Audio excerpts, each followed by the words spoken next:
vida. A festa de Caná é a festa da vida. E o vinho simboliza a alegria de viver, de estar vivo, de conviver, de ser o que é, de fazer o que faz. Por que falta vinho? Por que falta alegria de viver? Por que falta alegria de ser? Vão ouvir as pessoas. E quantas pessoas estão infelizes com a vida? E tantas outras estão infelizes com o que fazem. E uma grande parte infeliz com o que é. Infelicidade de viver, infelicidade de ser, infelicidade de fazer. Por que falta alegria de ser, de viver, de fazer? Porque as pessoas não sabem o que elas são. E elas se põem a copiar os outros no desejo de serem aceitas, no desejo de serem amadas. E lá no íntimo se perdem de si mesmos. Mas olha que quando falta esta alegria, e Maria diz a Jesus, eles estão tristes. Quantas pessoas começaram curso estão tão tristes do meio do curso para a frente? Quantas pessoas começaram a profissão e estão tão tristes com a sua profissão? Quantas pessoas se entusiasmaram com o estilo de vida e estão tão tristes com a vida que eles mesmos escolheram? Quantas pessoas não encontram alegria no que são? E Maria é testemunho desta realidade. Mas Jesus diz, mas a minha hora não chegou. O que é a hora?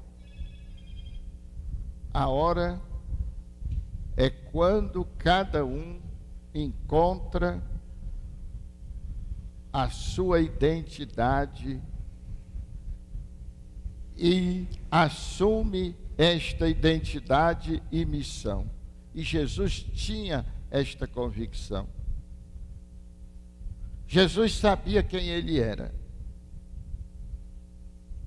E por isso Jesus conseguia ter a alegria de ser, de viver, de fazer o que fez. O primeiro a desconfiar de Jesus foi o próprio Satã, que quando Jesus está no deserto em oração, o Satã diz, se tu és o Filho de Deus, transforma estas pedras em pães. Se tu és. Quantas vezes nós temos que fazer determinadas coisas para provar aos outros a nossa identidade. E isto não resolve, isto não cria nenhuma alegria de fazer. Mal a gente faz a gente termina, recebe aquelas palmas e ao mesmo tempo está triste, porque traiu a si mesmo. E Jesus vai dizer, recusando-se à proposta: nem só de pão vive o homem, mas de toda palavra que sai da boca de Deus. E depois, nós ainda temos dois sis, duas dúvidas citadas: se tu és o Filho de Deus, pula do templo, e todos vão te aplaudir. Mas Jesus vai dizer: não tentarás o Senhor teu Deus. Jesus tinha uma convicção de quem ele era. Ele não precisava estar provando para ninguém que ele era bom, que ele era filho de Deus. Ele não tinha necessidade, não sentia esta necessidade de conquistar multidões para si, mas tinha necessidade de fazer o que ele veio fazer. Quando um dia os discípulos saíram para comprar comida e voltaram, e encontram Jesus falando com a samaritana, ele vai dizer: eu tenho uma comida e uma bebida que vocês não conhecem. E eles ficam: quem trouxe comida para ele? E Jesus vai dizer: minha comida, minha bebida é fazer a vontade do Pai que está no céu.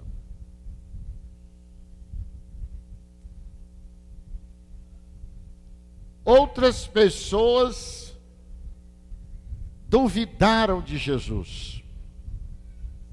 Se nós olhamos os evangelhos, milhares de pessoas, sobretudo dos poderosos, os políticos de então, os religiosos de então, olhavam para Jesus e entendiam que ele não era o Filho de Deus. Falei ontem do Simão: se este homem fosse profeta, fosse filho de Deus, sabia quem está tocando nele. E Jesus tinha a sua convicção. E a hora de Jesus é a hora da cruz. É ali que ele vai manifestar todo o amor de Deus por mim e por você. E não vai ali de maneira triste, não vai ali de maneira deprimida. Quando diante os soldados chegam e dizem, ele se apresenta e diz: a quem vocês procuram?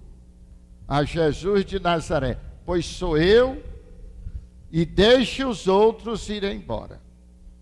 A hora de morrer era dele, não era dos outros. E quando Pedro se irrita e corta a orelha de um, Jesus reclama. Jesus reclama. Porque não era hora de matar ninguém. Era hora de manifestar o seu amor. Era hora de manifestar a sua identidade. E Jesus está crucificado e tem 3 crucificados. Ele, um à direita e outro à esquerda. E alguém vai dizer assim, se eu perguntar a vocês, quantas cruzes tinham no Calvário? Vocês vão dizer 3, não é? Era Jesus, e um à esquerda e um à direita. Acontece que haviam 3 crucificados, mas não havia 3 cruzes. A cruz é aquele sofrimento que eu assumo, mas eu não mereço sofrer. Eu não mereço sofrer. Isso é cruz. Agora, aquele sofrimento que é consequência das minhas atitudes, não é cruz. Jesus vai dizer que na cruz está a nossa salvação. Quando nós suportamos um sofrimento que nós não merecemos, este sofrimento nos eleva, nos santifica, nos salva, nos une a Jesus Cristo. Mas quando nós assumimos o sofrimento que é consequência de nossas atitudes, esse sofrimento não nos santifica. Talvez até, de certa forma, nos puna. Talvez até, de certa forma, nos purifique. Mas ele não é cruz. A pessoa fuma 40 anos. Depois que desenvolve um câncer de pulmão, diz: é minha cruz. Não é sua cruz. A pessoa arranja o trabalho e não faz o trabalho direito, e não chega na hora, mas sai antes da hora, e é dispensado, diz: é minha cruz. Isso não é cruz. Isso é consequência dos seus atos. A pessoa se casa e não sabe tratar bem o cônjuge, seja ele o homem ou a mulher, não sabe tratar bem o companheiro, a companheira, e aí um belo dia o outro não lhe quer mais. Minha cruz. Isso não é cruz, isso é consequência dos seus atos. Nós estamos vendo uma pessoa se embriaga, põe-se numa moto, sai numa desfilada, quebra a perna, fica com defeito. Isso é minha cruz. Isso não é cruz. Isso é consequência dos seus atos. Nós encontramos muita gente confundindo a consequência dos seus atos com cruz. A pessoa que não trata bem seus pais, ele, quando tiver sendo abandonado pelos seus filhos, não é cruz, é consequência das suas atitudes. E é o que nós vemos. A pessoa bebe, desenvolve cirrose. Minha cruz. Não é cruz. Então, no Calvário, existiam 3 crucificados. Um crucificado num sofrimento não merecido, e 2 crucificados no sofrimento merecido. E um reconheceu isto. Disse: nós estamos aqui porque nós fazíamos deste jeitinho com os outros. Quando nós encontrávamos alguém mais fraco do que nós, o que nós fazíamos? Nós esfolávamos, nós batíamos, nós torturávamos. Agora nós encontramos alguém mais forte do que nós, e eles fazem conosco o que nós fazíamos com os outros. Isso não é uma cruz, isto é consequência dos nossos atos. Então, meus irmãos, quando Jesus diz: minha hora não chegou, ele quer dizer exatamente que nós não podemos atribuir a Deus o sofrimento que nós mesmos construímos para nós. Nós não podemos colocar na conta de Deus aquilo que nós construímos passo a passo na nossa vida. Mesmo assim, se nos sofrimentos merecidos nós tivermos Jesus conosco, Ele pode devolver a nossa alegria de viver, a nossa alegria de ser, a nossa alegria de fazer.